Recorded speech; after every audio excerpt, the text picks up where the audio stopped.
Sayyidina Abdullah bin Mas'ud radhiyallahu anhu meriwayatkan bahawa Rasulullah sallallahu alaihi wasallam bersabda, sesungguhnya ada bisikan daripada syaitan dalam hati anak Adam, dan ada juga bisikan daripada para malaikat. Adapun bisikan syaitan ialah peringatan terhadap kejahatan dan mendustakan yang hak. Adapun bisikan malaikat ialah peringatan terhadap kebaikan dan membenarkan yang hak. Oleh itu, sesiapa yang mendapati dalam dirinya ada lintasan ke arah kebaikan dan membenarkan yang hak, maka hendaklah dia mengetahui bahawa itu ialah hidayat daripada Allah Subhanahu wa taala, dan hendaklah dia bersyukur dan memuji Allah Subhanahu wa taala.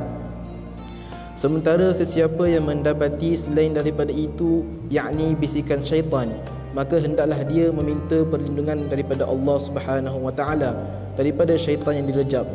Kemudian baginda sallallahu alaihi wasallam membaca, Asy-syaitanu ya'idukumul faqra wa ya'murukum bil fahsya. Surah Al-Baqarah ayat 268. Yang bermaksud, syaitan menakut-nakutkan kamu dengan kefakiran dan memerintahkan kamu melakukan perbuatan-perbuatan keji. Hadis riwayat Tirmizi.